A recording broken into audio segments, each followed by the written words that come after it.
everybody, and welcome to the final episode of 2025, episode 82 of the Gaming Lounge podcast. Once again, I'm your host, Sebastian, and as always, I'm joined by Dory. How you doing, Dory?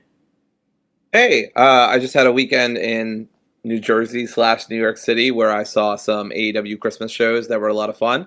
Wrapped up the Continental Classic, which was super awesome. So that was great. Before we get started with our list, I just wanted to say a little bit because we've been talking about, or there's been a lot of discussion lately about Gen AI in video games, and I've had to restructure my list accordingly.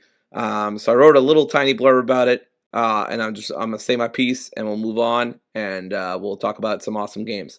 Obviously, the generative AI stuff has touched a lot of developers over the past week.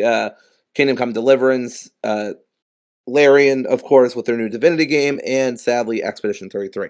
So, quotes come out about the director saying that they use some AI, but not much, and experimented back in 2022. You know, I experimented back in 22 when a lot of people didn't know what generative AI was doing or what the models were trained on, right? Which is other people's art that it's not crediting. So, because of that, I've made the difficult decision because of my stance against generative AI, to remove Expedition 33 from my list. I want to be clear that I still think it's an incredible game. There is so much of the game that has absolutely nothing to do with generative AI. It deserved many of the awards it got, and I, stand by pretty much every award that it got at the Game Awards, for example. But I feel as if I have to draw a line somewhere. And if I don't draw it here, then it would make no sense, really, if I drew it at Larian or Kingdom Come Deliverance or, other games that are using AI in their games. Also want to be clear as a last note that I do not think Sandfall is a bad or malicious studio. I think they just did something that they thought would help their studio be more efficient, realized it wouldn't, accidentally, possibly left something in the game that was generative AI, the poster.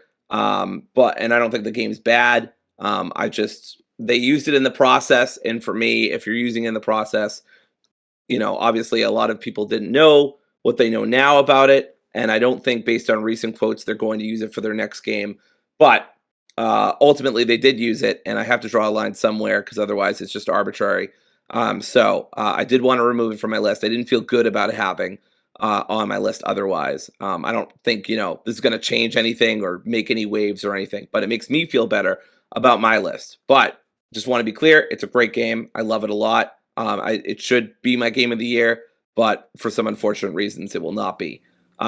Still love the game, but, capitalism does not love you back. So that's my thing about Expedition 33. It's not my number one anymore. I have replaced it with a different game. Note, I have not moved my games downwards. I have replaced it with a totally new game. And for anybody who's been paying attention this year, you already know what it is. It will not be a surprise.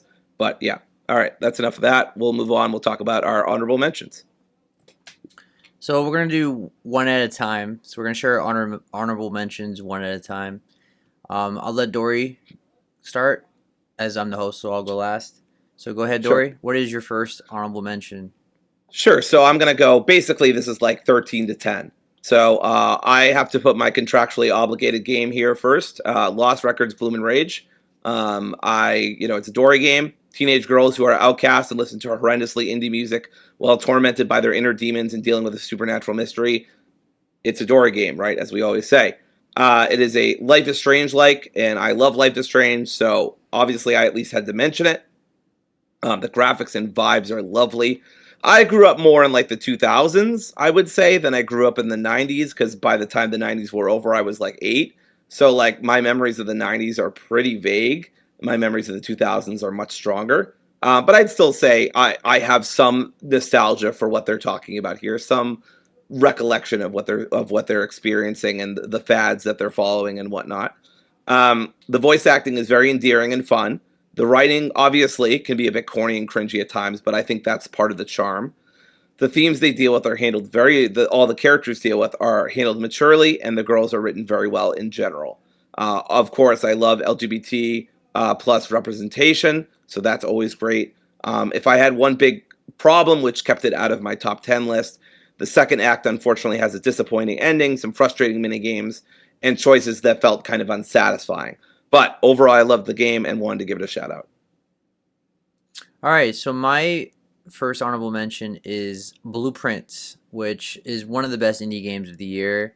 Definitely an underrated game. I don't think a lot of people played it. But the reason it's in my honorable mentions is because it has very charming visuals.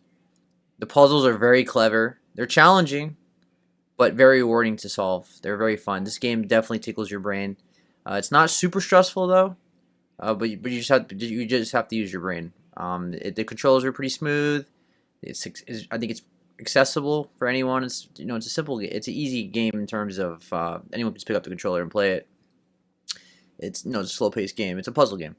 The progression of knowledge, even in bad runs, is great. Like you feel like you make progress as you go along. I think there's a nice mix of roguelite, exploration, and puzzles, and I would call that a Metroidvania.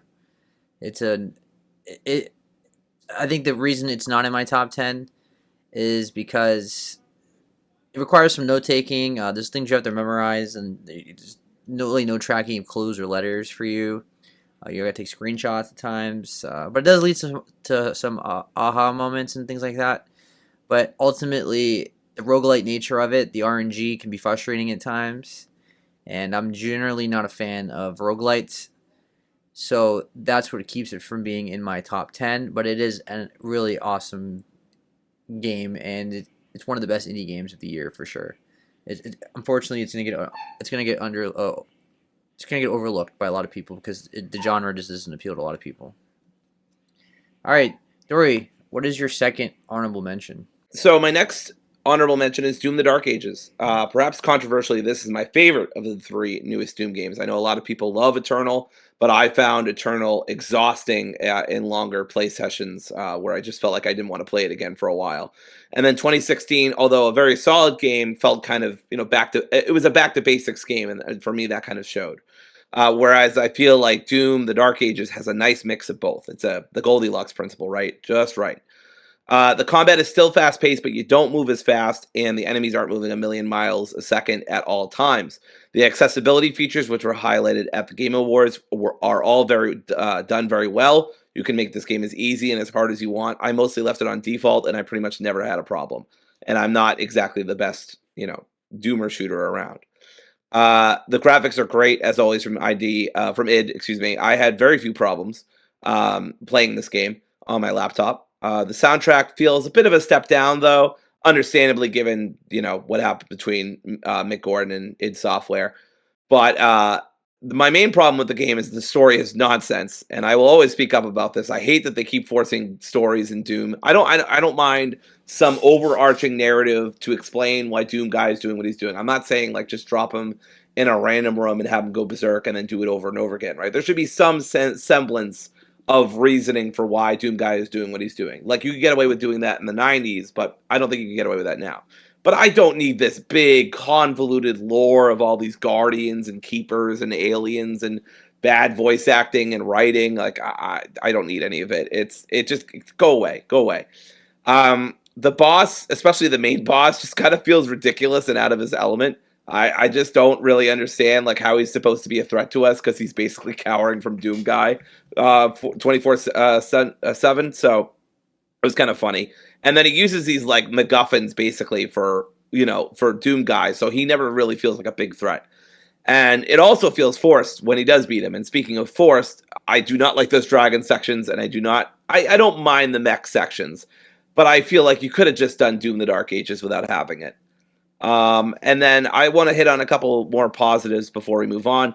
The shield is an awesome addition. Parrying, which might be overused at this point in modern gaming, still feels super satisfying and is not as finicky as other games I will talk about in the future. So overall, a really great game. Was in my top 10 for a lot of the year until it got knocked out. Yeah, totally agree with all your points. Good game, but it got held back by the story. Story was not great, and the dragon sections were the worst part of the game for me. I did not like them at all. But yeah, Mhm. all right. My second honorable mention is Metal Gear Solid Delta Snake Eater. So of course the same story and same lines as the original. So of course it's a masterpiece in that regard. It's one of the best stories ever by far. It's a very cinematic game, and the remake's exactly the same. It plays more modern, It looks way better, obviously. The graphics in this game are gorgeous. It looks like a remake, for sure. There's a variety of different missions. There's awesome and different boss fights. The game is so over the top, goofy, that it's awesome. It's over the top in a good way. It's really silly, but it has that Kojima charm to it. It has that PS2 charm to it. Uh, Tons of gadgets and tools to use. There's tons of costumes to use. There's different ways to tackle a mission. All these things make a difference. Everybody can have a different play style or in the way they play, in the way they tackle the mission. But what holds the game back for me, and why it's not my top 10, some mechanics have not aged well, like the escort mission at the end. It really is just the same game, but with a nice coat of paint on it. It really doesn't need to exist. But it gave me a good reason to revisit one of my favorite games of all time. Because Metal Gear Solid 3 is my favorite Metal Gear Solid game, and it's also in my top 30 games of all time. But the remake itself, it would have been nice if they did a little more with the gameplay in terms of really changing it and like doing different voice actors and different cutscenes, and it really is just like kind of like the Last of Us remake where it was just the same game but fresh coat of paint. But I had a good time with it and I enjoyed it. So, all right, Dory, what is your last honorable mention? Sure. So this is basically my number 11, but it's my last honorable mention. I just talked about this, so if you want to go check out that episode to hear about Captain Wayne's desperation vacation, then go ahead. But yeah, briefly, you have to get your ship back. You fight a lot of demons, literally and figuratively. You have a literal hand cannon. It's pretty awesome. The main reason why this isn't in my top 10, and I talked about it in the episode as well, massive difficulty spikes in two particular parts of the game, towards the middle and towards the end. And they're not even bosses. They're just rooms of enemies, wave after wave after wave. And there's just some enemy types in this game that are just brutal and absolutely decimate your health. This is a boomer shooter, if that's not clear. It just got infuriating. I was nearly in tears towards the one at the end. So it was very frustrating. And there's no accessibility features either, so there's no way to make it easier. On the plus side, the old school graphics and sound effects are very fun. Captain Wayne is just a lot of fun as a character. Kind of reminds me of Newgrounds, if anybody remembers that. Good stuff. The shooting feels responsive and brutal. Movement is fast and feels really intense, but sometimes, just like Doom Eternal, can be a little too intense and too fast. And then my last qualm with the game sounds minor, but it really annoyed me because it just makes no sense. You skip cutscenes by pressing any button, like any button at all skips the cutscene, no matter what it is. And it feels like a weird design choice, and you can't change it in the accessibility features, which means taking a screenshot of a cutscene that they're like, oh, look at this cool thing. I'm like, whoa, I want to take a screenshot. Ends the cutscene. It's like very, very annoying. If I had to be real with you, that's probably my biggest pet peeve with this game. But really, overall, really great game. Something I had a lot of fun with, and just, in general, really good time, but not for the faint of heart, not for casual fans of shooters. This game gets really tough sometimes, and I only beat it because I'm stubborn as fuck. That's basically it. All right, my last honorable mention is Monster Hunter Wilds, which I think is a very beautiful game. It has a very beautiful open world. The ecosystem and the weather dynamics feel alive. It feels like a real breathing world that you get to explore. The RE engine shines in every way in terms of the visuals. It looks absolutely incredible. This game has tons, and I mean tons, of weapons, armor sets, traps, and builds. There's so much to experiment with. There's a strong sense of progression as you collect resources to build even cooler weapons and traps and armor sets. This game is really fun to play with friends. It's a fantastic multiplayer game. It's fun hunting monsters with your friends. This game has tons of replayability with a lot of endgame content and optional challenges. But unfortunately, the biggest issue with this game is the performance issues. This game has a lot of issues on PC. There's a lot of frame rate drops, stuttering. It was chugging along at times. That was the biggest blemish of this game, and it would probably be my top 10 if not for that. but overall, it was a really fun game, and I appreciated that it was casual and welcoming for a person that doesn't really like Monster Hunter like me. I'm not a giant fan of the series, and I usually feel like I get overwhelmed with too many mechanics and things like that. And this game does have some elements of that, but I thought this was one of the most accessible Monster Hunter games, and it was a great entry point entry point for someone that's not familiar with the series as much. So I really enjoyed it. I put like 65 hours in this game. I had a great time. All right, top 10 games of 2025. Dory, what is your number 10 game of 2025? My number 10 is probably the weirdest game of the year on for my list anyway. It's called Shotgun Cop Man. I've talked about this a couple times now. Actually, I talked about it in my top 10 indie games, where it's pretty high up, as you might imagine. And it is a game where you go to hell and to arrest Satan. I don't really know, like, that's all the pros. That's it right there. But seriously, it has an incredibly addictive gameplay. It's kind of like My Friend Pedro because it's made by the same fucking people who made My Friend Pedro. But I feel like it's more refined. It's more precise. The checkpoints are more forgiving. Like it's just a better version of that. And its sense of humor is more up my alley than My Friend Pedro. Not that I didn't find that funny. It has an understated but fun art style. And speaking of My Friend Pedro, there is a fun and free My Friend Pedro crossover DLC. So that's very cool. Obviously, the story is ridiculous. That's why it's so low on the list, because there's no real story here. But I think the ridiculousness is obviously part of the point. I think it does it very well. So it's not really a big deal. But yeah, there's no story here. There's no characters to get invested in. There's no rich world or dialogue to discover, right? It's just a fun game, which is great. I think that's fine too. But it's not going to be my number one, or anything close to it with a setup like that. As I said before, dying doesn't feel too punishing because you respawn quickly and you usually have decent checkpoints, at least from what I remember. And the variety of weapons is a bunch of fun. If I had any real criticism besides the lack of a meaningful story, which in of itself isn't a big deal, is not a big deal. I do think the final boss fight's kind of annoying, and I think the same thing about the DLC in My Friend Pedro as well. I also think that in My Friend Pedro, like the original game, I don't know what it is with the studio, but they can't seem to make a final boss that isn't really fucking annoying to fight. So that's frustrating. But overall, you arrest Satan out of 5 for me. So pretty good, pretty good. My number 10 game of 2025 is the first Berserker Kazan, starring Ben Starr. Not the only game I'm going to be talking about with Ben Starr. So this game is a Souls game. At its very core, it is very tough. One of the hardest games I've played.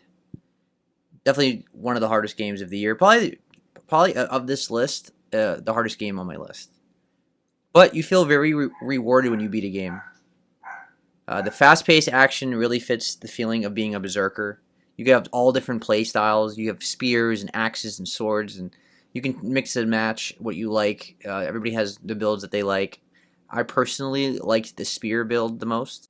Boss fights are really awesome. They're very different, unique. They're really challenging, very, very hard. The visuals are awesome. It has definitely a very edgy atmosphere to it, very edgy look to it. Feels like Berserk, the manga. The visuals are just really awesome in this game. The armor sets look amazing. There's so many cool armor sets you can mix and match with. It was fun trying all different ones. I thought Ben Starr did a great job in the main role of the game. The story was pretty good, nothing amazing. Pretty typical of revenge story, but solid game, solid story nonetheless. But the big problem with this game is the difficulty. There is massive difficulty spikes in this game. It is one of the hardest Souls games I've played. Some bosses are ridiculous, especially when they have 2 phases, and when they get to the second phase, they have full health again. So that's very frustrating. There's some issues with the camera and performance issues here and there, but nothing major. The main thing with this game is it's a hardcore game for serious Souls players. They did add an easy mode later on, but from what I hear, even the easy mode is tough. So I don't know, but I beat it on the normal difficulty, and I had a really hard time. So this is definitely one of the hardest games and the hardest game on my list. So yeah, that's my number 10. All right, Dory, what's your number 9 game of 2025? All right, my number 9 of 2025 is Dispatch. The central dispatch mechanic here is simple but addictive and fun. By the way, also want to note, Seb and I both wrote our list, and I hadn't posted mine, so obviously he hadn't looked at mine when he wrote his, and I didn't look at his when I wrote mine. But we have very similar tastes. We're gonna have similar games. He's gonna have similar pros and cons to me. So just putting that out there. I didn't copy him. I could have though. I'm sure I would have shared some of his opinions because usually Seb has good opinions. All right. Anyway, so like I was saying, the Central Dispatch gameplay is simple but addictive and fun. I just really loved this. I don't know, like I'm not usually into like these kind of strategy, like sending characters here to get a job done and like balancing like how many characters you have left with how many jobs there are. But I just found it very satisfying. All the characters have a very identifiable personality. They're lovable and hateable in equal measure, depending on who we're talking about. The writing in general is very solid. The story is tense at times, with everybody just wondering whatever's going to happen next, especially with the episodic release schedule. I always love getting to compare my choices with other players. Like, I'll make a choice and I'm like, oh, that makes total sense. Who wouldn't do that? And then it's like, you are an 0.2% players. And I'm like, what the fuck? Like that's an exaggeration. But, like shit like that will happen where I'm like in the minority. And I'm like, what? But that made total sense. And that stuff's fun because you realize that you're not as, your choices aren't as shared as you thought they were. Um, the voice acting, oh god, the voice acting, really good across the board here, especially because some of these people in the game are not trained voice actors, as far as I know. Some of them are just internet personalities, right? And they don't have a long retinue of, like a long resume of voice acting opportunities that they've gotten in the past, yet they knock it out of the park, right? Examples include Moist Critical, Alana Pierce, is one other guy I'm thinking about. I can't remember his name. But yeah, just prominent YouTubers, prominent people online who get to share their love of video games. I think it's really cool. And then the graphics and comic book art style is amazing. I would watch this series. I'd binge it probably if it was all out in one day. I love this so much. It looks so good. And the best part, I, out of the whole list of games, I don't think I had a single issue with Dispatch ever. The cutscenes were buttery smooth. The gameplay, whenever it happened, was buttery smooth. I never had a single frame drop. I never had a single glitch, a single crash. This game won beautifully, and this is Ad Hoc Studios' first game. Just incredible stuff. I know, obviously, some of the people are from formerly Telltale, but still, very impressive, very impressive. Um, and then the let's see what else. I did dislike, however, I do have some problems with it, which is obviously why it's so low. I did dislike the hacking mini game because it could get frustrating at times, and then I also apparently some of my choices the game just didn't like, and so I got some bad results towards the end of the game, and I just don't understand why I did. But I mean, that's kind of like life, I guess. But I don't know. It could have been a skill issue on me, but I just didn't really like some of the endings I got for my game. Maybe that's a me issue, but I didn't like it either way. I also know this makes me sound like a prude, but sometimes the game, and I know I've already dropped the F-bomb a few times, so I'm in no place to say this, but like, sometimes they just swear too much, and it just sounds a little try hard in terms of trying to be funny, and that's every now and then I'd roll my eyes like, okay, guys, let's reel it in. Nobody talks like this. But on the whole, it is very funny game. It is incredibly funny, and this is a minor nitpick. In general, I was laughing a lot. Got any twinks? Can I have your twinks? But anyway,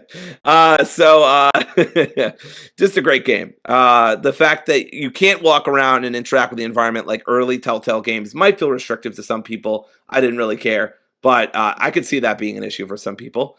But overall, like I said, really great experience, a return to Telltale's golden years, but that's for good and for bad, in my opinion. Although I do love it. I do think it's a really great game. And if this year hadn't been so ridiculously stacked, I think it could have made my top five, lower on the top five.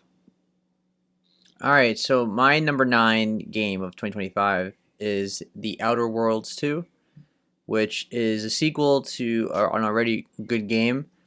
So the main thing with this game is it's an upgrade from the first game in the combat. The combat is the highlight of this game. It's really fun to play. It plays very well. The exploration is really good. I think most of the locations, most of the planets are beautiful and fun to explore. I thought the writing and the characters were very engaging. I would say this game is much darker than the first one, but it still kept a lot of its humor as well. I liked the story. I appreciated how the choices in this game really mattered. Like, you can have drastically different endings in this game. So that really adds to the replayability, that you can experiment with choice, like narrative choices, how you're going to interact with your companions. Your side missions matter. And you can have a completely different playthrough depending on what you pick. So you can have like a really evil playthrough. You can have a really good guy playthrough. It can be neutral. It's a true RPG. And I appreciated this RPG because a lot of the RPGs this year were like fantasy based. So it was nice having like a sci-fi RPG to complement all the fantasy ones. Because I love fantasy more. But I do love me some sci-fi as well.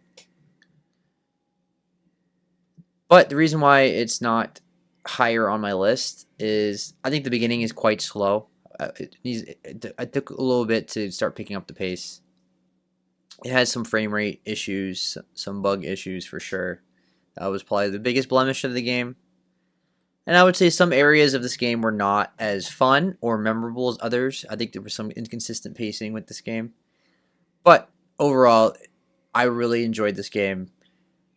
And I thought this was I thought Obsidian did a great job. I mean, I was a bit disappointed with Avowed, but I think this game actually makes me happy with Obsidian. Like, because I was kind of let down by Avowed, but I was happy that Outer Worlds 2 ended up being a good game, and improving a lot of things from the first game. So I think Obsidian's biggest problem tends to be their gameplay in terms of like the combat and things. And I think they've fixed that because I'll say what they would have vowed is they had really good gameplay. So yeah, I was very happy with this game. All right, number 8 game of 2025, Dory. Yes, my number 8 for 2025 is Citizen Sleeper 2 Starward Vector. First off, shout out to Iffy from Little Victory Server, who never stops talking about Citizen Sleeper. Big salute to you. I love Citizen Sleeper, the first one, a lot, and so it makes sense I love the sequel. The animation style and the graphics are just so good. It's very simple but ultra stylized, like a comic book, but kind of like an indie comic, whereas Dispatch is more like DC or Marvel, right? Or like I guess Invincible from Amazon.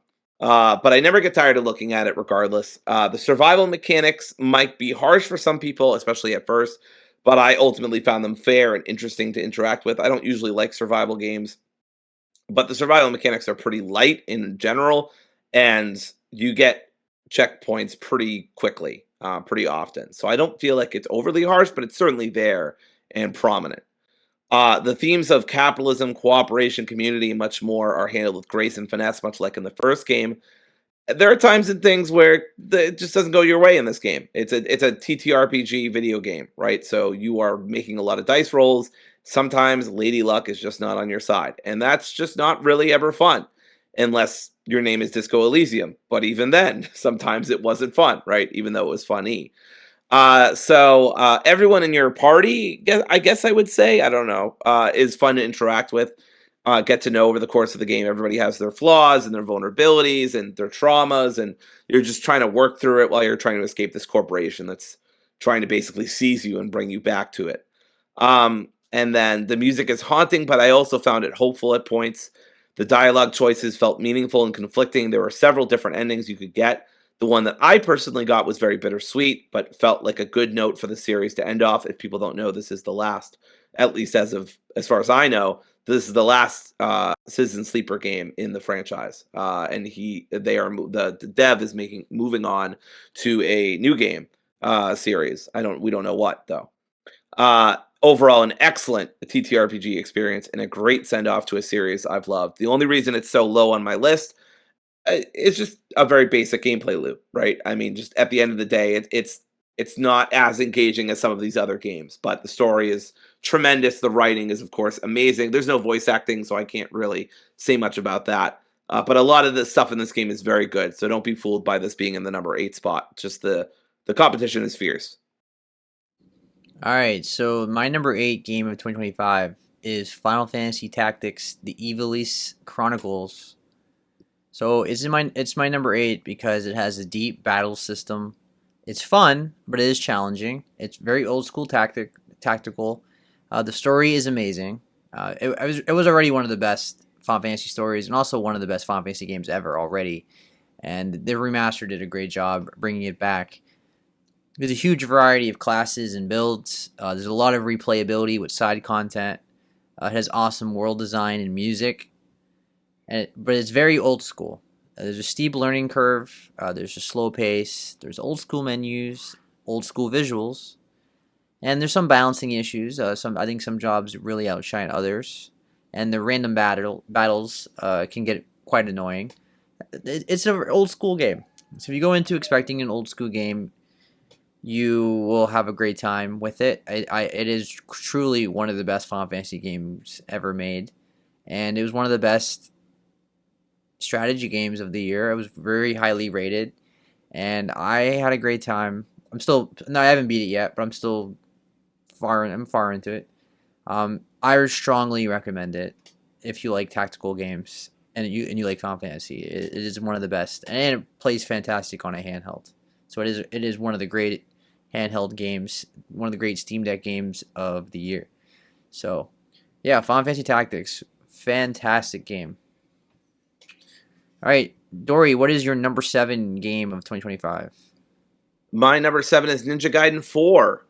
This is my first Ninja Gaiden game I ever played. I never, much like Devil May Cry, I got scared away from these games when I was a kid because I always thought these games would be too tough for me and I wouldn't enjoy them. So I never played any of the other Ninja Gaiden games.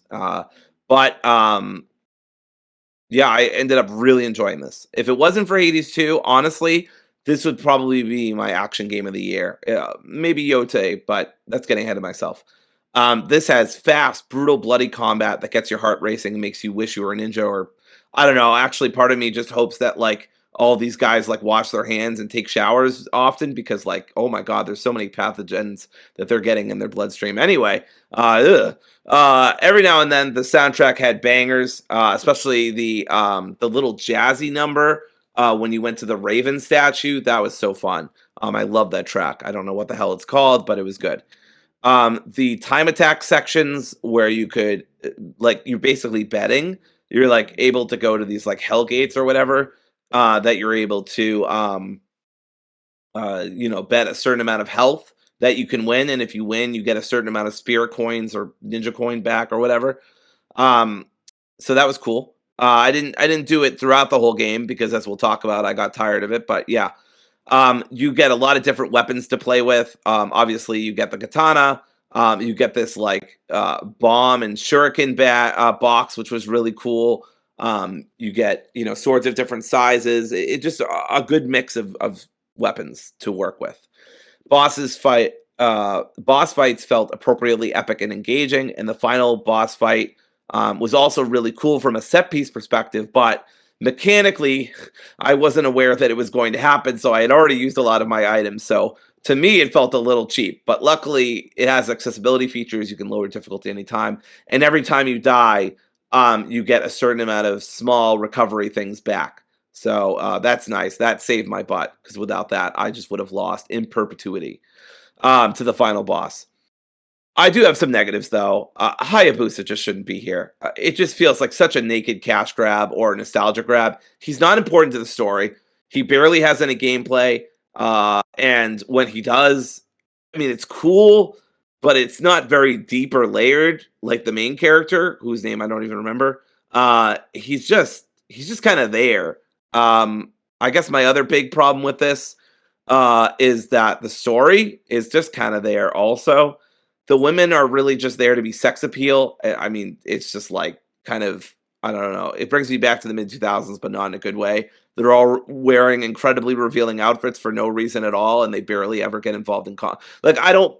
I love Stellar Blade, right? So I'm not saying it's an inherent bad, but they just have no personality. There's no reason for them really to be dressed like that. The one time that there's a character who could get into the fray and do something, she doesn't. She just kind of walks by sexily and does nothing at all. And I don't get me wrong, they're attractive character models, but like at certain point, I'm like, okay, that's cool, but like, are they doing anything? No, they're not. It's like Devil May Cry. Unfortunately, they don't do anything. They just look nice.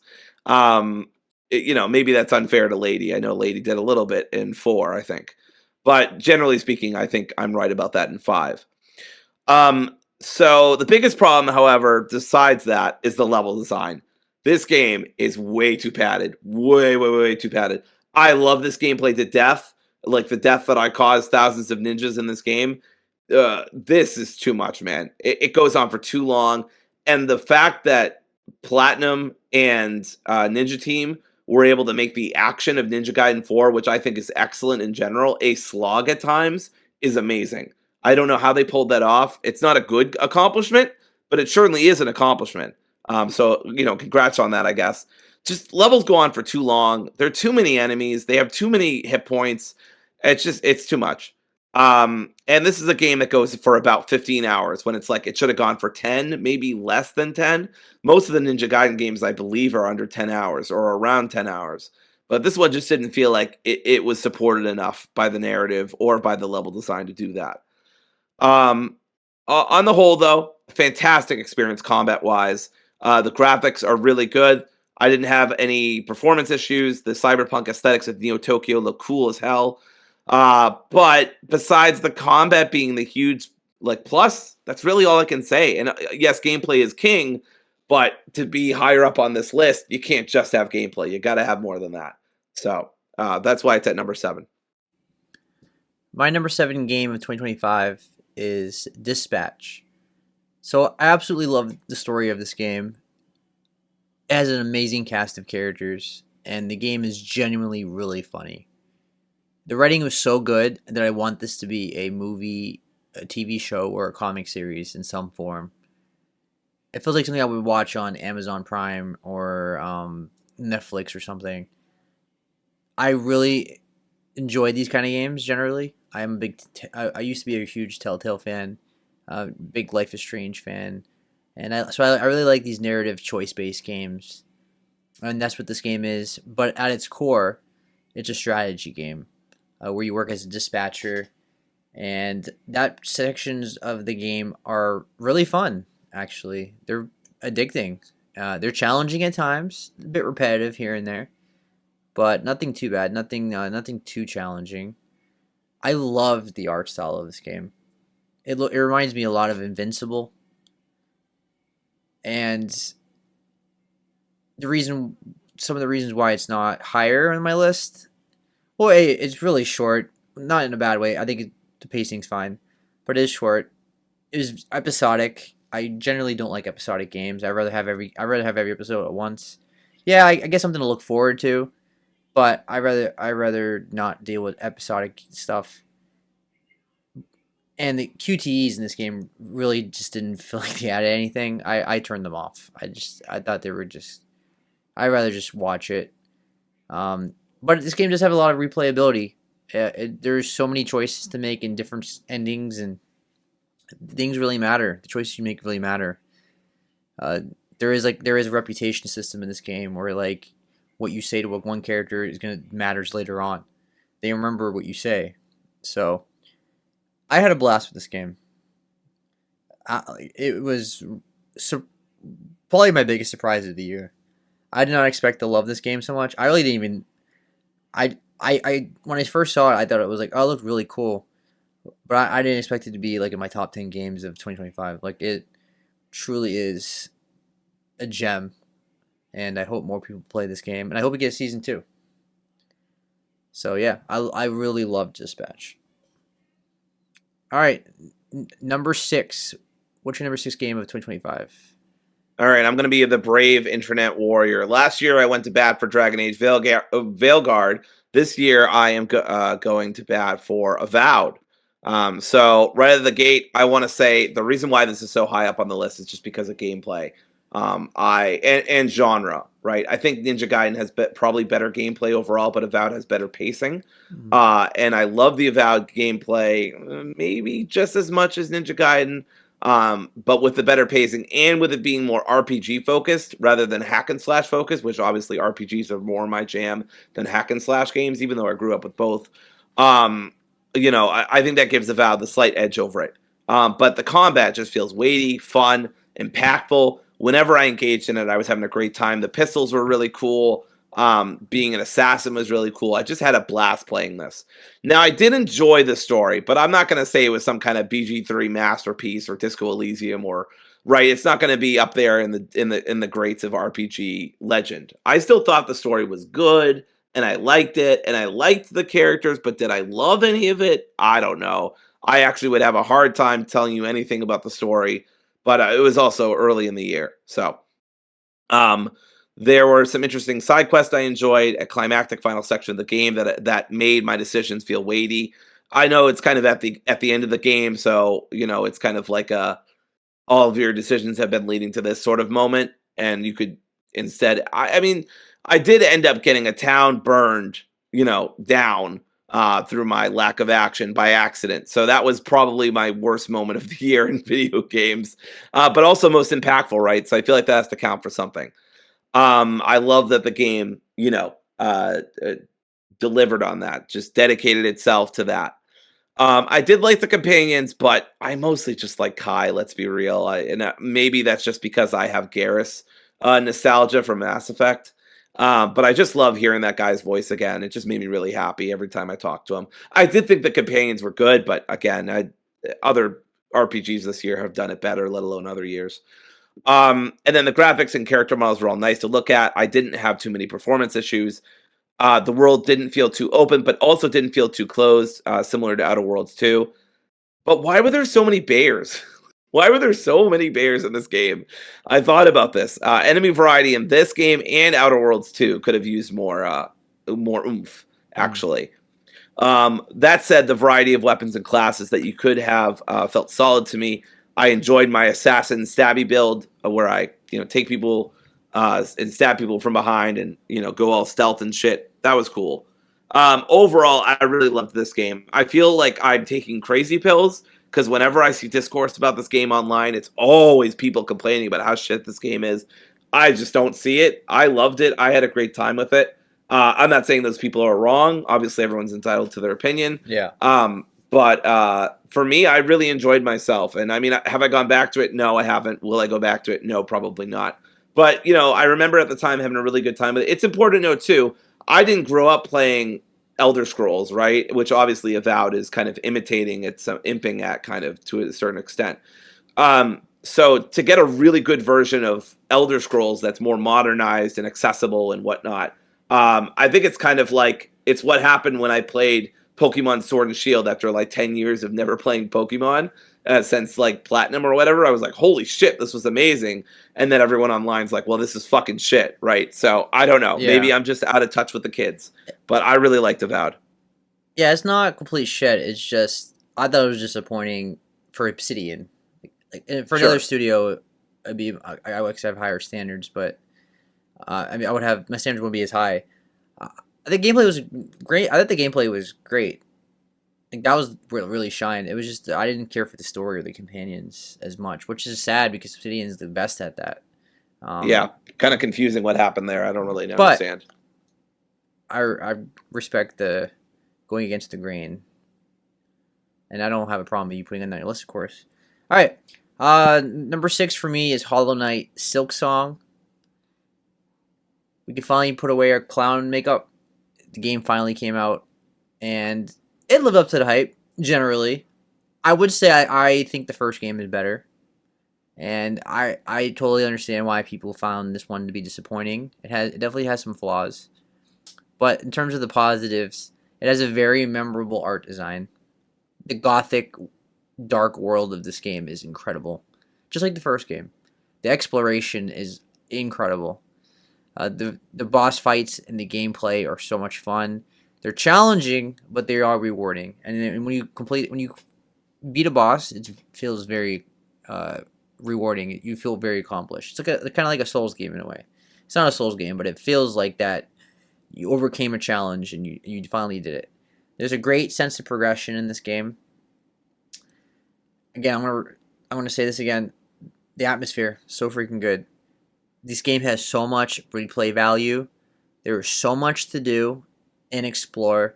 There is so much content in this game, and it was only what, $20 for that price. You get like 50 plus hours of content.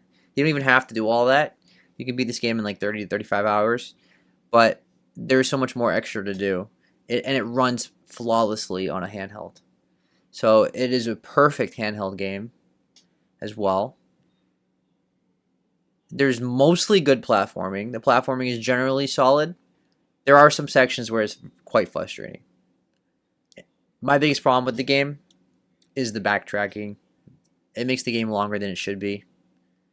The exploration is the real highlight of this game, but there is a lot of backtracking, unfortunately, and it gets annoying. This game is not for people who get lost easily, like Dory.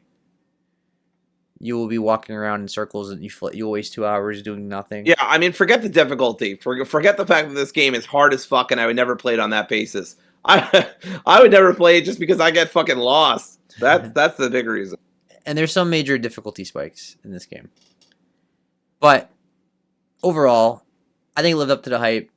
I think it was a nice sequel to the first game, even though I like the first one better. And I genuinely really enjoyed this game. It is one of the best indie games of the year, and I can't stress it enough. The fact that this game was only $20, and for all the content you get in an age where games are $70 to $80. Because that one thing about this year that was very negative, despite being a good year for games, was the price of games, the price of hardware, and the price of everything went up. Yet these indie games like Hollow Knight, Silksong, stayed relatively cheap. So I appreciate this game for that as well. So good job, Team Cherry, for keeping your game reasonably priced. All right, let's get to our top 5 games of the year. Before we start, I just want to make it clear, these top 5 are by far my 5 favorite games of the year. Like, I genuinely feel very strong about this top 5. My top 5 almost barely changed the entire year, really. A lot of these games pretty much stayed in my top 5 since they came out. So I did a lot of mixing and matching at the end of the list, but the top 5 very strong. All right, Dory, what is your? Sorry. I was just about to say, as opposed to me, who I just constantly moved. I literally just got rid of my number 1, which I, by the way, feel terrible about. I just switched around a lot. Like Outer Worlds obviously wasn't here until October. Same for Metal Gear. Ghost of Yote was recent. Anyway, I'm giving away my whole list, but you get the point, right? Like there's a lot of games here that came out recently, or I changed. I think there's only one game here that's been here since it came out early in the year and just stayed there. But anyway, so number 5, we were just talking about Obsidian, so let's talk about them some more. The Outer Worlds 2. It's the same anti-corporate, anti-capitalist message from the first game, but arguably without as much pep in its step. It's a little more cynical, a little more realistic. Obsidian is still best in class when it comes to making fun of capitalism, even though apparently some of the devs think that the game isn't about capitalism. I don't know. Make it make sense. The gameplay is improved. You won't be coming to it for the gameplay, I hope, but small tweaks like being able to slide, the sound effects, the recoil, the unique reloading. It's just much more satisfying than it was previously. It's not going to replace Call of Duty or some although maybe after this year it will, I don't know. But you know what I mean. In general, it's not going to replace a really good, shooter game, right? Like Battlefield or something. Companions like Tristan, Maricel, and Aza, I all really liked them. I like the other companions too, but those were standouts for me. And I just found myself very satisfied, very happy with the companions in this crew. I would say about half, maybe even more than half of the crew I really liked. Let's see. I wouldn't say it's the best companion squad ever, but I like them more than Avowed overall. One of the reasons why it's higher. Some of the side quests are super fun, have a lot of witty and well written dialogue that deals with how messed up capitalism can make the universe. Love to see that. I do enjoy the fact that it forces us to choose between two evil groups, which is either basically a math cult or Auntie's Choice. And I think that's a bold choice, and for me it paid off. But I know some people don't like the fact that, oh, I have to team up with the baddies here, and it's like, well, sorry, sometimes that's how life works, unfortunately. The graphics are nice, but I did have some minor performance issues. Seb already touched on this earlier. The final battle also felt a little underwhelming for me. But I mean, I also specifically specialized uh, in speech. And so that's like complaining about like when you go to a knife fight with a gun and then you win in a second. You're like, oh, come on, that was supposed to be a challenge. You can't really. This is I can't really get this is mad at it. exactly what happened to me. My character was very charismatic, and Yep. I basically talked the villain out of doing what he was doing, and it Yep. felt very anticlimactic. But Yeah, it really did. And all the arguments made sense, but it's always going to just feel kind of yeah, compared to everything else. yeah, Um, he did like 50 steps to get to this point, and I just talked no jutsu him, and it was over. Talk no jutsu, classic. Um, I do feel like the not being able to refund your points at any time makes the points that you spend in any given skill important, but it also makes the game feel a bit like a Scrooge. Like I have to spend these points here because if I don't, I'll miss out on this, this, and this.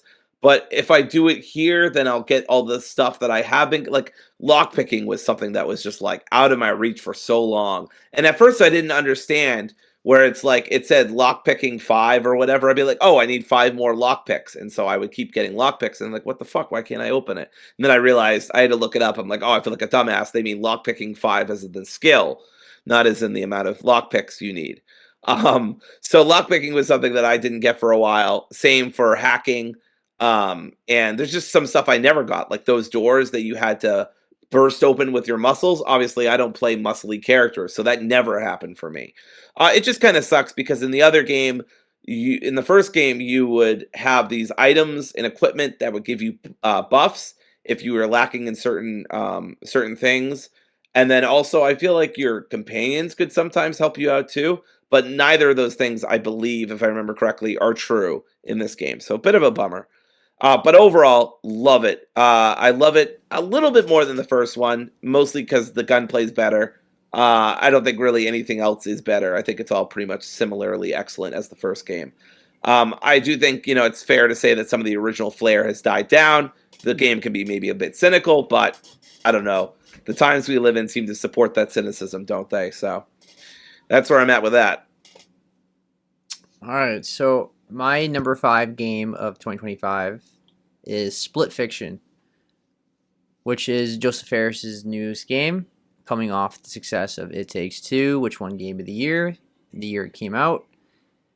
So Split Fiction is a game about two authors, one named Zoe, one named Mio. Zoe's a fantasy writer, Mio is a science fiction writer, and they get trapped in a virtual world. And the game jumps back and forth between fantasy and science fiction. This is by far the best co-op game of the year. Dory and I beat it together. We got every achievement, so we did everything in the game. The game design was insane and so memorable. This final level especially really stood out to me. I mean, it was incredible. The stuff they came up with in this game. This game has so much gameplay variety. There's mini games and platforming and puzzles. You really have to turn your brain on for some parts because you have to really figure out how to get past the obstacle. Dory and I got stuck a couple times, but there was nothing too much though. Like I think at most we were stuck for like maybe 10 minutes or 15 minutes or something. So I appreciate that. It was nothing like we were stuck for like an hour or anything like that. Um, the story was surprisingly amazing, and the two protagonists were very likable. I really loved their character development by the end of the game.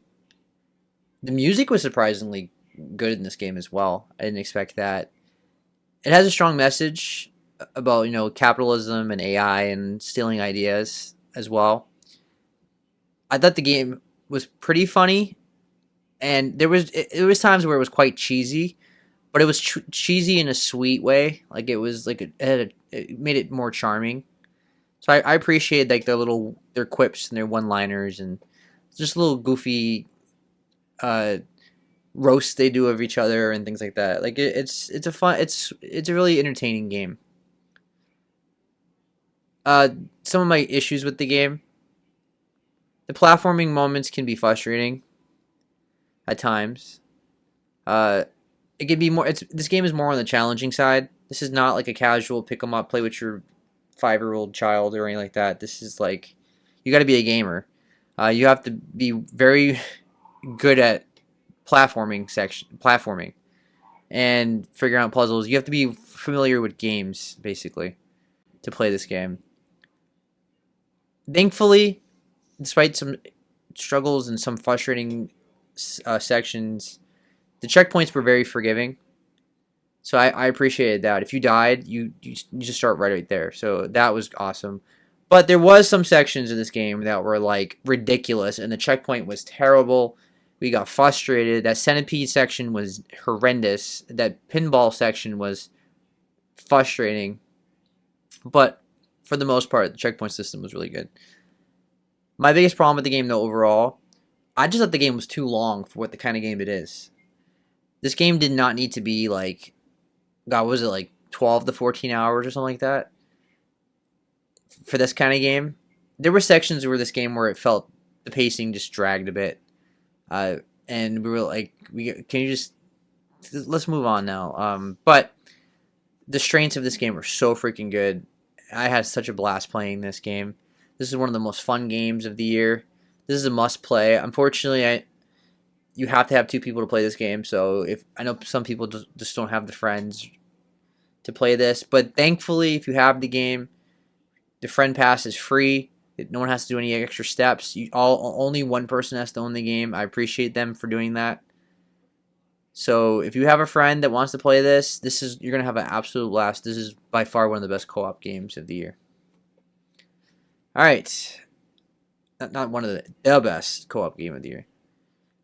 All right, let's get to our number 4 game of 2025. Dory, what's your number 4? Kept you waiting, huh? It's my number 4 is Metal Gear Solid Delta Snake Eater. I know it's kind of nuts that Seb has this in his honorable mentions. I have this number 4. But I also haven't played. I guess I'm not as critical about this existing or not existing, although I totally see where Seb is coming from. And I do hate the escort mission, but it doesn't. I don't know. It doesn't take the game down for me like it does. I do have some problems with it. We'll talk about it. But like Seb said, same excellent story as it was in the original. Same incredible voice acting, writing, unique designs, unique characters that only Kojima could have come up with. The stealth still feels very satisfying to pull off, and I specifically went for a no-kill run, which was very challenging, and I don't know why I put myself through that. But I had a blast with it, except when I wasn't because of unpredictable enemy AI. That could be very frustrating. Yeah. But the Unreal Engine really gave this game a second life. Hmm. It's in terms of graphics, character models, everything looks great. I know that some people don't like the constant loading screens, which is totally fair. But for Yep. me, in a no stealth playthrough, those were kind of my lifeboat because they were save points because there's no way to quick save in this game. There is a way to manually save, but it just brings you back to the beginning of the area. So it doesn't actually do anything. So you may as well just rely on the auto saves, which is a bummer. And then like I said earlier, the enemy AI can be very frustrating. I had times where they saw me through environments. Mm-hmm. Like I was behind shit and they were like, dang, like the little exclamation came over. I'm like, how the fuck are you seeing me? Yeah. So it would ruin my completely stealth no kill run, which was frustrating. Yeah, that's where I mean by where it felt dated, because I still feel like those issues were carrying over from the PS2. You know what I mean? Yeah. No, I totally get that. The intro animation, the music, all that stuff, so good. The ladder scene, I mean, it's iconic. I do think looking back, you could criticize some of the writing, which maybe feels, I don't know, sacrilegious. But like some of the late game twists in this game is just a little bit much, like a a top on top of a top on top of a top. You know what I mean? Just feels like it's swerving the audience for the sake. The boss fights are mostly memorable for good reasons, though I did find, a few of them archaic, clunky, frustrating. Specifically, the Fury and Vulcan Phase One were like aggravating to play. And then, of course, we already talked about this a few times now. Speaking of archaic and clunky, I do not like that escort mission. I literally almost couldn't get through it because I was so low on items and resources and food. And she just kept falling. And I just like, it was awful. I almost literally didn't make it to the end of the game because of that. It was agonizing. So I had to like save scum a lot, or not save scum, but I had to like save very often as much as I could. And it's very frustrating. But overall, I still thought this was an excellent game. I love the story, and I really like the gameplay. For the most part, there are times where it gets frustrating, but overall, I had a really good time with it. All right, so my number 4 game of 2025 is Donkey Kong Bonanza, which is arguably the most fun game of the year. It was fun destroying absolutely everything on the screen. There's a big world to explore, and you got to smash literally everything, including the walls, the ground. Everything was smashable, and it was so fun just doing that alone. You could spend hours just doing that. This is one of the best 3D platformers of all time. Like this game, I would have no arguments if someone had this as their 10 out of 10 game, because this game was nearly flawless in its own genre. There's a nice mix of level designs. Even if nothing is new, it has the typical fire level, the desert level, the water level, things like that. But there's so much to explore. There's so many hidden bananas and everywhere. Like you can spend hours in this game. You can beat this game in like 10 hours, or you can put 80 hours in this game. There's so much to do. The story is nothing like phenomenal, but it's solid, and the chemistry between DK and Pauline is so sweet. And I love Donkey Kong's new expressive emotions. His new design is amazing. I really loved it, and the animation and the colors looked fantastic. This is the game I was most hyped for when I got the Switch 2, and it really shows the upgrade from Switch 1 to Switch 2. This game looks amazing, and it runs amazing. The frame rate does have some issues, even though I said that it runs amazing. The frame rate has issues because there's just so much going on at times, but for the most part, it stays very consistent. The frame rate mostly drops when you're like really banging on everything, like deep in the ground, because you can dig like deep into the ground. You just keep stomping into it, and then you find hidden stuff in there and coins and things like that. And of course, when you do that, it causes issues with the camera as well. So just keep that in mind. This game does have issues with the camera, mostly when you're digging deeply in the tunnels. Another issue is the boss fights. It's just inconsistent. There's some boss fights that are like, wow, this is awesome. Especially the final boss. The final boss was incredible. Really well designed. Really awesome surprise. Awesome fake out. It did a great ending. And then other boss fights were like laughably easy. Like you put like no energy into it. You beat them in like 30 seconds. So I thought the boss fights were inconsistent. But in terms of the overall game, this game is absolutely incredible. This is the must-play game of the Switch 2. This is like Mario Odyssey level of quality. This game is incredible. Absolutely play it when you get a Switch 2. I was so enamored with this game, how fun it was. And I haven't played Donkey Kong 3D game since the N64, so it was nice to get back to that. And Donkey Kong's here to stay. I hope they do more games similar to this. And wow, what an amazing game. All right, let's get to our top 3 games of 2025. So Dory, what is your number 3? All right, my number 3. If this choice pisses you off, you're probably a bad person. Ghost of Yote. I love this game. Atsu's journey towards revenge is a familiar one, but it is very well told. Of course, we've seen the revenge game Obviously, Last of Us Part Two is a big example of that, even within Sony's own kind of mascot franchise at this point, right? Kratos, Ellie, Atsu, whatever, and of course Jin himself. But I still thought the way that they told this, the way that they wrote this, the way that they storyboarded everything, just done so well. You can make tropes are tropes because they are inherently going to work with humans better than some other stories. And just because something is a trope doesn't mean it can't be done well. So I think this story is a good example of that. Incredible voice acting, especially from Erika Ishii. I am obviously very biased. I love Erika so much. She's one of my favorite people who takes part in, Dropout, which is one of my favorite streaming services. Very cheap, by the way, and they're just an awesome voice actor. The graphics are just on another level, which is, I mean, that's saying a lot because we thought when Tsushima came out, I remember everyone was like, holy fuck, this game is beautiful. How can games be even more beautiful than this? And I do think in some, isolated areas, Yote looks even better than Tsushima did, which is nuts. Just especially when you're on the horse and you're like that opening with Atsu running through the fields of flowers on horseback. I was blown away. I was like having that awe-inspiring moment. I was like, holy shit, this is beautiful. But none of that means anything. The gameplay isn't good, right? Well, luckily the gameplay is very good. Now it can be demanding at times. I do find the parries a little finicky, and I do think late game there's some enemy variety that actually gets in the way of me having a good time, just because a lot more because it's 100 years after Jin dies, or Jin did his whole quest for vengeance.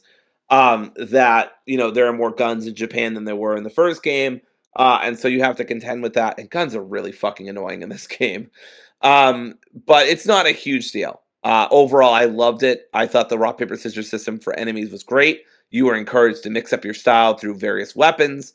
A couple of them didn't feel super impactful, but most of them felt really cool. Obviously, the double katana was my one of choice.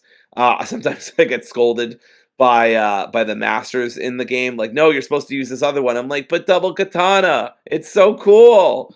Anyway, the bosses feel big and imposing. The side characters are tragic, but also some of them are funny. Like Mad Goro is one of my favorite characters throughout the whole year. I love him so much. He's just such a great con artist. When you meet him, Seb, when you eventually play Yote, I know you'll like him too. He's great. Um, I already talked about how hitting a parry can feel finicky at times, but when you do get it, oh man, it's such a good feeling, and you almost can like immediately just go in for the kill. So it's great. Uh, the big thing about this game, of course, is that it's an open world game. It feels lavish, pristine. It just feels quality, right? To quote Seb, in its presentation. There are plenty of ways to avoid getting lost, even if you're somebody like me who gets lost, I don't know, in my own apartment sometimes, right? I have a one bedroom for context. But yeah, it's like, even for people like me, I felt like there's like an outfit to help you. Obviously, you can use the wind. You can have the birds help you. You can talk to NPCs. You can use environmental clues. There's all sorts of stuff. I found it very manageable for myself. Now, that's not to say I never got lost. That's not true. There are a couple times where I was right where the marker said, and I'm like, okay, I either have to go up or I have to go down. Where the hell am I going? Right. Also, another game, by the way, where the bears were fucking ridiculous. But I don't know what was if this was the year of the bear in video games, but those bears have got, well, I would say they have hands, but they have fucking paws. If you've seen any gameplay clips of Atsu trying to fight a bear, they do not have cooldown time. They don't have time for that shit. They're like, you are fucking dead. God help you if you're fighting two bears at once. Eventually, I just got out a bow and arrow and I did a bunch of headshots and I called it a day. But don't fight the bears. Run away from them. Get on your horse. Don't fight them. Anyway, I have some nitpicks. There are some side quests that maybe feel a bit like filler, that I just didn't do because I didn't care if I 100%ed the game. And some classic open world tropes that might not appeal to everyone, but overall, I loved the open world design of the game. I loved the story. The graphics are incredible. The gameplay is excellent. Atsu is just a fully realized character. I love her story, and I think Erika did a tremendous job. and everyone who doesn't like her can stay big mad because she's awesome. Awesome. So my number 3 game of 2025 is Hades 2, which is arguably the most fun game of the year. Definitely the most addicting game of the year. It is probably the best handheld game of the year. It runs flawlessly on a handheld. It's incredible. Now Hades 1 would be my favorite indie game ever, if not for Disco Elysium. But Hades is one of the best games ever, and this game is on par with the first game. I think it's fantastic. In a different year, it could be my game of the year, but I have 2 other games higher than it. But the gameplay is incredible, as Dory mentioned. It's the one action game of the year, right? So Yes. the gameplay is incredible. It is so much fun to play, and it has an awesome art design. Perhaps my favorite art design of the year.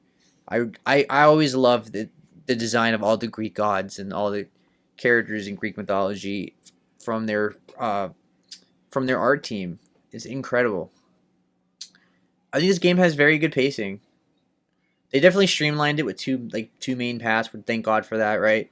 Because the Yeah. RNG of this game can be sometimes frustrating because it's unavoidable because it's just the nature of the genre. Like there's some runs where like you don't get the same story beats, you don't get the RNG that you wanted, things like that. They fixed that a bit with this one, a lot more into this one. Um, so the pacing is much better. It's challenging, but it's not overwhelming. I think it's fair.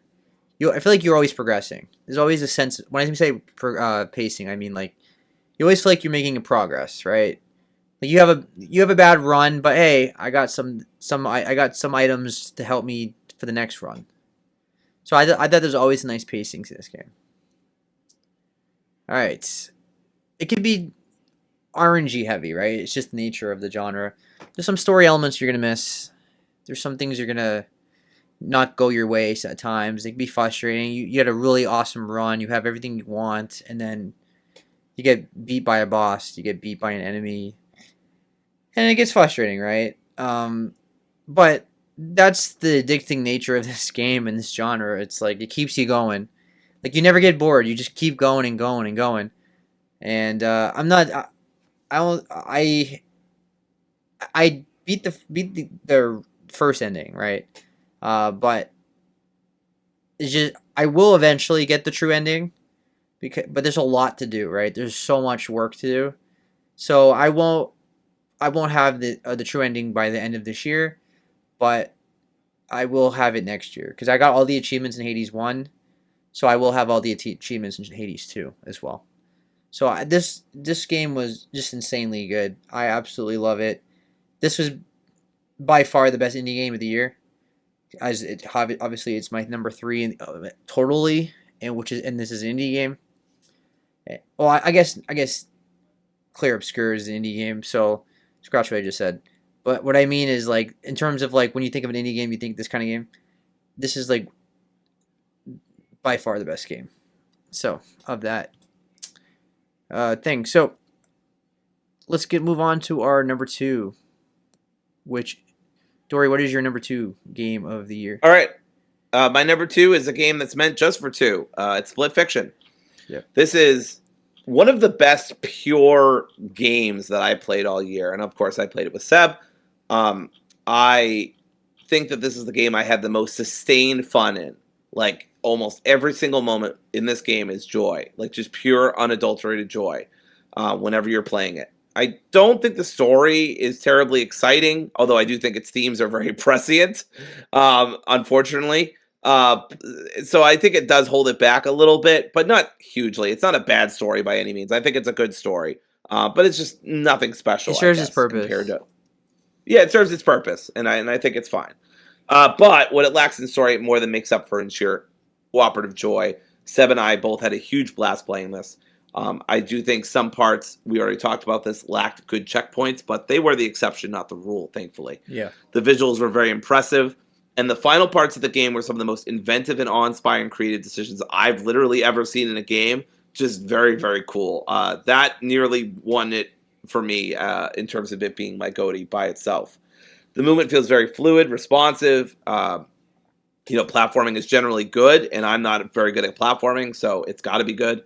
Gameplay styles feel diverse. It never feels forced into the narrative. And the little side games you can play with your friend return from It Takes Two and make for a nice bit of friendly competition. Plus, having that Friends Pass concept, very consumer friendly. I really appreciate that.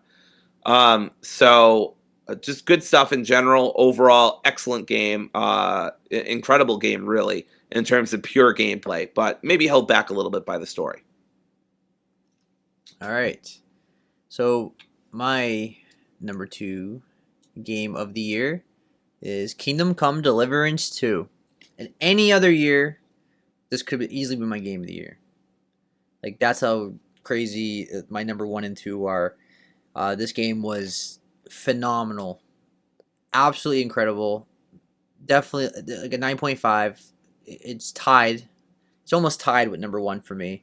The story is absolutely incredible. It is one of the best stories of the year by far. The characters are so memorable. They're so easy to root for. Henry is a great protagonist. Henry and Capon's friendship is a highlight. One of the best of the year. They have chemistry like you wouldn't believe. The two actors have incredible chemistry. They can be even more than friends if you choose. There is this section that was controversial for some people, that they could be gay lovers and have a sex scene, because this game is a true RPG. It's to the definition of an RPG. This is the definition of role playing. It has amazing open world design. It's very immersive. It really, really takes you to the medieval time. This is a true simulation. I haven't played a game like this since Red Dead Redemption 2, where you felt like you were really a cowboy. This game, you really feel like a knight. The world really reacts to all your choices. They even react to how you dress. They judge you for how you dress. If you're not cleaning yourself and you're like all muddy, people are gonna think you're like a peasant. They're gonna talk down to you. If you've done things like steal or kill someone, everybody brands you as an outlaw and everybody judges you and looks down on you. You also have to drink, and you have to eat, and you have to sleep. You really have to get immersed in the world. It's a true RPG experience. So I know some people were criticizing that this game should not have been nominated for best RPG. This is the definition of role playing. Like, I can't think of another game that does that. Role playing is not just turn-based JRPGs. Like, our role playing is like feeling immersed in the world and stats and your choices and your items and all that stuff. Which is funny. I saw the opposite. I saw people complaining that Claire Obscure shouldn't have been nominated, and this should have won RPG Yeah, Game of the Year. I've seen both, which tells you a lot about the internet, right? Very strange. Very strange people. The environment is so pretty. This game is gorgeous. One of the best looking games of the year. The environments are insanely good. I do have a relatively high-end PC, so that helps. But this game looks fantastic. The character models look fantastic. The acting is top-notch. It's genuinely one of the best acting in the whole year in gaming. There's so much content. There's main quests and side quests and crafting. You can put 300 hours in this game easily. This is my most played game of the year. I put over 100 hours into it. I still haven't played the DLC yet, so I will have more hours into it in the future. The gameplay is not perfect, but it's definitely unique. It's realistic. It's very important to block and parry. It's not like you're just swinging a sword. It doesn't play like Avowed or anything like that. It plays like legitimately a real life fight. If you were actually in a fight with swords and wearing armor, the way you would block and then slash, block and slash, like it feels like a realistic fight. There really is a true sense of progression, which is very important for RPGs. Because Henry starts with like nothing. He's literally stripped down in the beginning. He's like because something happens when he loses all his armor, he loses all his soldiers, and you basically have nothing, and you work your way up, and you meet new friends, you make alliances, and you get your own fort kind of thing, and get a hub, and it's like you really feel that sense of progression. Just be mindful, it starts slow. It is a slow game. It's not for everybody. It's not a game I recommend for Dory. I don't think she would like it at all. But it does start slow, and it is a bit challenging at first. It can be overwhelming because it doesn't hold your hand. You're like, oh my god, I have to drink, I have to sleep, I have to eat, I have to bandage myself up. I gotta do all these things. Even to save the game, you have to have a coin and things like that. You can't just save whenever you want. You can't save. You can't save like in Skyrim or something like that. So it's more on the hardcore side, but not. It's still not like overly difficult. It's nothing like that. It sounds bad, but it's fine. Um, I guess the biggest problem really is this some open world bugs. I mean, it's inevitable with open world games. There's gonna be some jank, some bugs and things like that. You're gonna have that. But man, in a different year, this is my game of the year. But my number one was just better. So yeah, this game is. I don't want to throw the word masterpiece around, but it is close to it. This is one of the best games of the year. So all right, so that's that. Let's get to our game of the year. Now, obviously, Dory, yeah, you got to change your list at the last minute. Yep. So tell us why this game is your game of the year instead.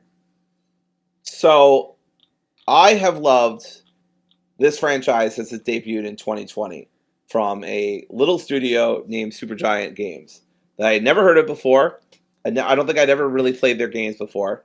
I went out of my way to go play Bastion. I really liked it. Just this year, I played Transistor, which I also thought was great. The only game of theirs I haven't played at this point is Pyre, which I'm not sure I'm going to play because it sounds like a sports-based, team-based game. I'm not sure I'd enjoy that.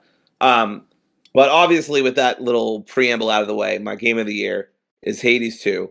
It didn't feel right to me to put Split Fiction at number one because I liked Hades. I loved Hades more than I loved Split Fiction. And I yap so fucking much about Hades. I should just give it the game of the year spot. If I'm not going to give it to Expedition 33, which again I'm not happy about because it is an incredible game, and I don't begrudge anybody for giving it that spot because of what feels like a clerical error and something that I don't think Sandfall is going to do again. But I feel like I need to be strict on my principles, otherwise they don't mean much. And that's just me. That's where I'm coming from. So Hades 2 is my game of the year. It is a game that I literally played twice. I put 35 hours last year, and I put about 35 hours this year. I have nearly 70 hours in this game. I don't put 70 hours in almost any game. Now, I do play a lot of short games, but even when I have a longer game that has replay value, I mean, I put 50 hours into Resident Evil 4 this year, right? Because I did a lot of speedrunning practice. But Hades 2 has got to be far and away one of the games I played the most, right? Besides maybe Expedition 33. So let's get into it. I felt like this made the most sense as my GOTY. So this is an incredible game experience. It deserved to get Action Game of the Year from the Game Awards. The voice acting is incredible. Malinui is an amazing voice throughout the whole game. The writing feels descriptive, very intelligently done, but never self-indulgent. The action is best in class. You know, like I just said, it won at the Game Awards for a reason. It's fast, but it feels accessible, but it feels brutal, but it feels important and weighty. The mix of builds that you have are amazing. Having two main paths helps ease the inherently repetitive nature of roguelites, though I still had times where I was like, oh, I have to go back and do it all again. That was mostly towards when I was getting the true ending, because I've already gotten the true ending. I haven't gotten the true ending where you like really fix everything. But I didn't do that in Hades either, and I'm not doing it here. I've looked up the requirements. It's way too specific, and I feel very satisfied getting credits. So that's where I'm going to leave it. I don't think I'm going to replay it. any more than I already have, which is nearly 70 hours, which is a lot for me. Having the ending is contentious. Some people don't like the ending. I liked it. It made me tear up. I thought it was handled very well, and some of the animation was just spectacular, just really well done. The art design and music are both top notch. I especially love Skilla and the Sirens. I just love them so much. I love all their songs. I think they're just a blast to fight. They're a blast to just listen to. The chaos optional trials make experimenting with new weapons a little less risky and more rewarding. So if you die while using a brand new weapon, it doesn't feel like you wasted a bunch of your time. It just feels like, oh, well, maybe I'm not good for that weapon, or maybe I need to give it another shot. I ended up liking, I want to say 3 or 4 weapons. I can't remember. I liked the scythe. I liked the sisters blades that you could do attacks from, of course, a rogue assassin type build. I also really liked the laser cannon, and then I think there was one other one that I liked. I can't remember. It was the big heavy one. I think it was a claymore or something. I don't remember. But anyway, there was like 3 or 4 weapons I really liked. I mostly stuck with the blades though. Um, Customizing the crossroads as a reward always feels really good. You can change how everybody, the environment that people are in, and what you can buy, what the areas look like and how everything's decorated. You can develop relationships with. I kind of went after Icarus, but I didn't get to see that kind of pay off, unfortunately, because the game really takes its time. Even after 70 hours, I was getting towards a relationship with Icarus, but I got the ending before I got to Icarus. So once again, I end Hades without romancing anybody, even though everybody's hot. Anyway, makes no sense. But they just drip feed you. So anyway, there's probably an inappropriate pun in there that I won't be making. And then getting the first true ending can be frustrating at times. I died once to the boss that when you go up to Mount Olympus. And I was just so pissed. I was so pissed. I was like, I'm so close to getting the true ending. I knew because I had looked up, like, okay, how many more times do I have to beat this? Actually, it's all because I saw somebody post on Blue Sky, hey, I finally got the first ending. I hit credits, yada, yada. I'm like, I was really close in Hades. I should make that Hades 2. I should make that my last game of the year. Until some jerk decided he was going to go past 100 games. But anyway, I was like, this is narratively resonant with me as a person and a player. And Seb's like, all right, bet. Anyway, getting the true ending though, it takes too much work. I just don't care enough. I love these characters. It's my goatee. I probably couldn't love this game more than I do, but I still don't care enough to get the true ending. That just sounds like so much work. You have to basically what you have to do, and it's like this in the first Hades, if you remember, Seb. You have to get I won't like spoil it, but just very vaguely. You have to get very specific levels of relationships with specific characters, and you have to do certain runs over and over and over again to let certain conversations move forward. And I'm like, I've already put 70 hours in. I don't need that. So I'm not doing that. But I mean, totally respect people who do. There are weapons that I didn't use a lot. I bet I could get another 35 hours out of this game if I really wanted to. So overall, Hades 2 is my game of the year. It has incredible gameplay. The soundtrack is amazing, of course. The graphics are incredible. I think my only nitpick, and this is just inherent to roguelites, so it's not even really like a big deal, but it just gets repetitive once in a blue moon. I mean, like most of the time, I'm not even feeling the repetitiveness because it's such a good game. But there are moments where you fail at the end boss or a boss really high up or down low or whatever, wherever you are. And it's just crushing. And And it's you like, oh, hate I gotta go back and and do it again. you hate the game, and then you go back to it like Yes. an hour later. Yeah. So Yeah. Hades 2 is my game of the year. I still love Expedition 33, but gotta respect Hades 2 and all the work that Supergiant did on it. I think was really impressive. All right. So my game of the year of 2025, which is no shock, Clear Obscure Expedition 33, which has been my game of the year since the day it came out. It never changed. Not one time did I consider changing to something else, because this game was just it was just that this kind of year. Like what Elden Ring in 2022 and Baldur's Gate 3 in 2023 and Last of Us Part 2 in 2020. There was just nothing that was gonna beat it. And yeah, this game is by far the best game of the year. I mean, it has an amazing story. The story. This is the only game that we did a spoiler cast for and fully discussed it. And there's two different endings. I feel like the ending I got was the better ending, but that's subjective, I suppose. The ending was on par with like Silent Hill 2 of like its depth and like the themes and the the debate that people can have about it. I absolutely love the characters. Every character in this game is incredible. The entire cast is well acted and memorable. Mael is my favorite character of the year. She was incredible. Jennifer English deserved that award. That was Yes. my favorite performance of the year. It was by far the best soundtrack of the year. Yep. It was absolutely incredible. In fact, I did Apple Replay, and it was my most listened to album of the year was the Clear Obscure's soundtrack.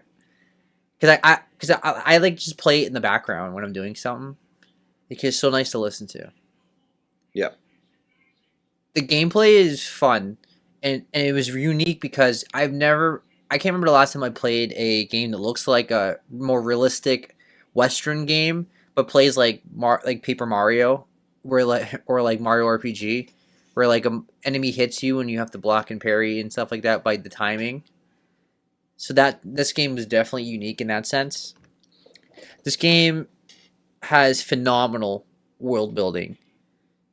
It looks like a real breathing world. The art design is insanely good, and again, I think it deserved it for best art design. I think it won for that, and yeah, like everything about this game was just high quality, and it's insane what they have accomplished with how many people they had. And yeah, I know that's oversaid a lot, but and then the price was like what, $50 50. for Yeah. this kind of quality game when games are like $80 now. Wow, masterful. Somebody said that this game is basically 1.5 Chrono Triggers, and when Chrono Trigger came out, it was like I want to say this is a long time ago. Very nice. That's on my list, by the way, for 2026. But when Chrono Trigger came out, I think it was like $70 or something. It was pretty high price. And in today's currency, obviously inflation and whatnot, that's like over $100. But in today's money, Expedition 33 is $50 in today's money. It's just nuts how much you're getting for what you're getting. It's just so Absolutely. good. Now, there's some issues with the frame rate, some issues with the lighting. I thought some fights were unfair and cheap. Yeah. Because the timing can be very difficult, especially the later bosses, the side bosses Yes. especially.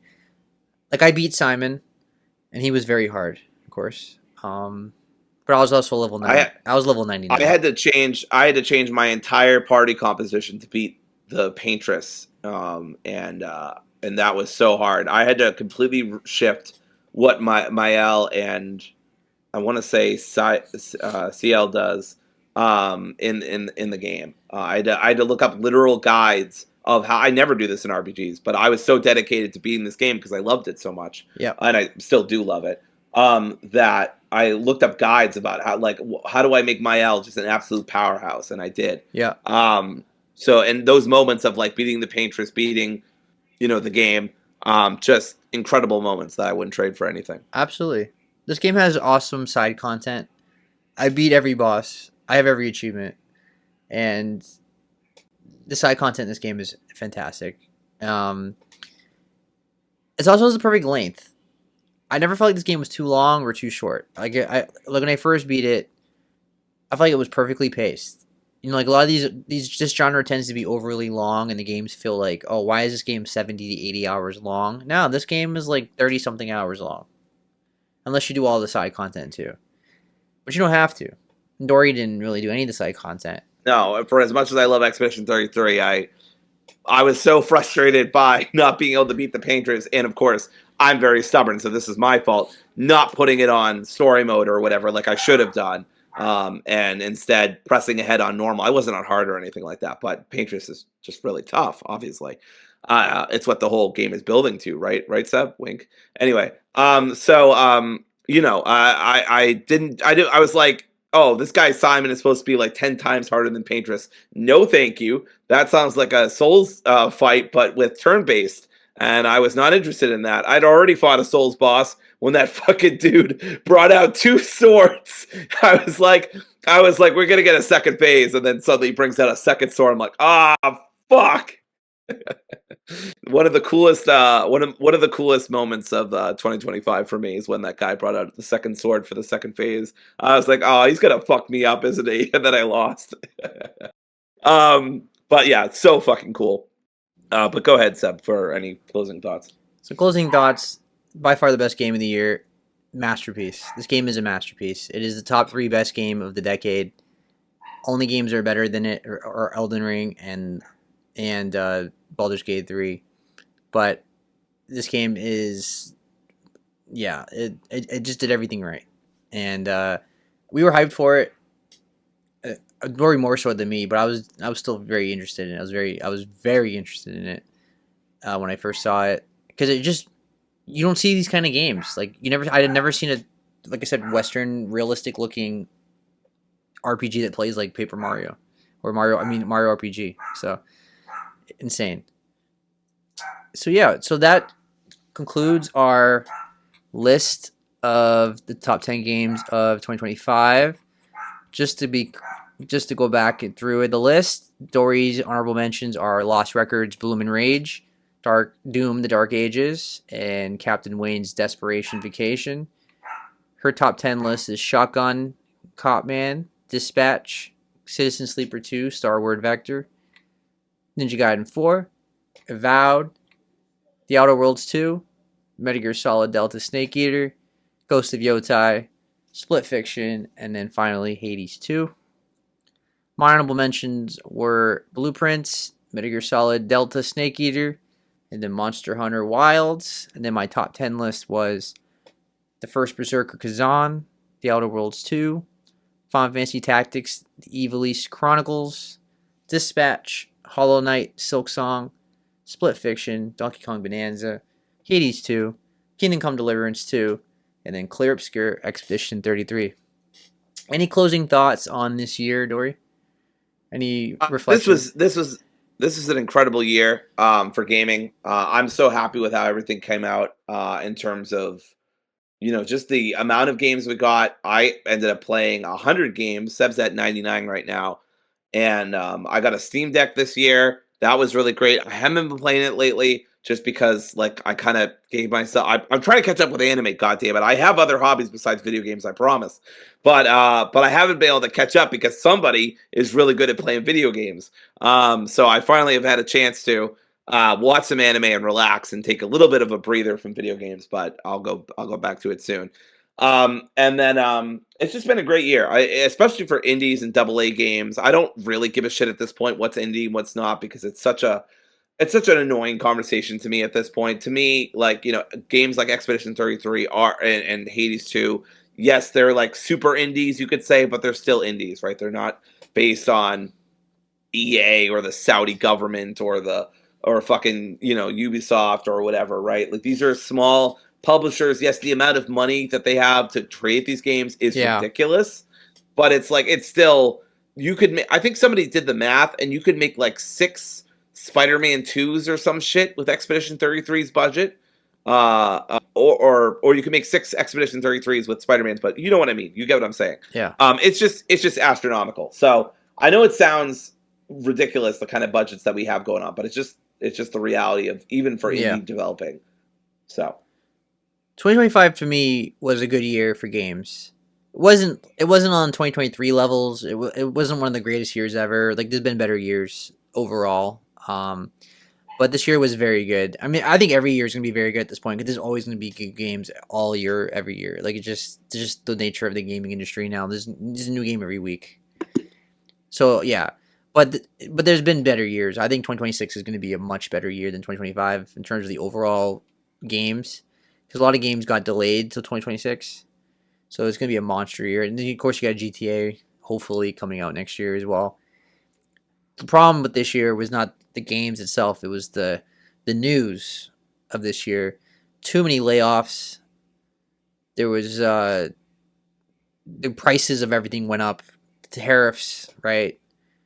The Switch 2 being $450 and the $80 game Mario Kart, Xbox price going up, PS5 going up, the RAM prices being ridiculous. The industry got way more expensive this year, unfortunately, and a lot of layoffs happened and a lot of bloated budgets, as Dory mentioned, right? Um, Right. there's been a frustrating year in terms of the news. We got bad news almost every week. Game Pass went up, but uh, thankfully, the game industry still moves on because the indies carried it this year, right? The Yeah. indies fairly priced, reasonably priced. I mean, like fairly. Um, it the indies really held it together. Like when you have these giant budgety games being way overpriced, you had Clear Obscure, you had Hades 2, you had Hollow Knight, all these great indie games, Blueprints, Dispatch. Dispatch, just coming out being cheaper and being fantastic games. So that it really held it down. And don't get me wrong, it's not like I'm not in that camp that thinks, oh, every indie game is fantastic and every AAA game is slop and you should not play any of them. I don't believe that. I like a mix of both. And I talked about plenty of AAA games in my list. I mean, I literally have Donkey Kong, which is a Nintendo game. Split Fiction is EA. So Final Fantasy, Outer Worlds 2. I mean, those are not like indie games, right? So I like a nice balance. So the indies really carried it this year, and there was a lot of bad news. But overall, it was a good year for games, and I had a blast. I haven't beat 100 games in a year in a long time, and that's saying something because I have a career and everything like that. Yeah. But yeah, I really had a great time. I think it's I played a lot of games that were on the shorter side. I feel like Yeah. a lot of games were Honestly, a lot. I know reason. you. I know you like complained about how short some of the games were, but honestly, a lot of those games aren't from me or from you. It's from your buddy that loves short horror games, and so I just cribbed from his list, and I was like, that was really the secret to me beating so many damn games this year. Is like, Yeah, well, not just that, right? But that was a big part of it. yeah. He really is into the short horror indie game, which also I also It's because like. So, he streams them all, oh, especially that on makes Saturdays. sense. Especially on Saturdays. Yeah, Yeah. he So. does Sinister Saturday. I did beat a lot of long games this year though. I mean, not Claire Obscure, but like Kingdom Deliverance 2. I put 100 hours into. I beat Final Fantasy 16 this year again. Final Fantasy 7 remake. I beat The Witcher 3 again this year. I beat Baldur's Gate 3 this year again. So I put a lot of time into a lot of Hades 2. I put like 60 something hours into. Yeah. Silk Song I put like 60 hours into. So yeah, I do have the advantage because I'm a teacher and I have a lot of time off compared to other people. Like because obviously when you're off during breaks, there's only so much to do because everybody else is working. So you really have nothing to do during the day. So like that's my time to catch up on games. So Yeah, I think I mentioned my longest game was probably the most I spent into was Hades 2, Resident Evil 4. That was for speedrunning purposes, though. yeah, I did play the Deus Ex series, you both did. Human Revolution I and remember Mankind that. Divided. Yep. Yep. I Right at the beginning of the year. I think we both did the speed run of Resident Evil 4 remake again this year. Oh, nice. Yeah, right, because you went through the whole series. Yeah, I Um, still am. I still got to do 7 and 8, but right. I'll do that next year. I And also went through the Dark Pictures franchise for the most part. I haven't played Devil in Me, but I did play Man of Medan, Little Hope, House of Ashes. I loved House of Ashes, and I also played the werewolf one that came out. Um, I also want to shout out my 7 out of 10 King Digimon. I had a ton of fun. Oh, if there's a game I put a lot of time into, it was Digimon Time Stranger. I put about 30, 40 hours into that game. I love that game, even though it has a lot of problems. I don't really understand why people think it's like a 9 out of 10 or like better than Pokemon or whatever. I think that's just tribalist stuff, but it was very good, and especially for a Digimon game, I can understand why people said that. And I had a lot of fun with it. So yeah, Digimon is actually probably the game I spent the most time in, if I think about it. yeah, 100%. I put a lot of I put like 40 something hours into Digimon. I The beat it. quarry, the quarry. It was really good. Yep. Dragon Quest 3 the remaster I put like 60 something hours into as well. That game was fantastic. But yeah, I will see a lot of my games were Resident Evil because I went through the whole series. You said, and Devil May Cry went through the whole series. I've been a very Capcom heavy year because I'm playing. I beat Okami as well. So anyway, so 2025, good year for both of us. 2026 is gonna be even better. It was a very great year for us. We got to do the podcast from beginning to end, and we look forward to next year. Happy holidays, everybody! Thanks for joining us all year long, and we'll see you back in January.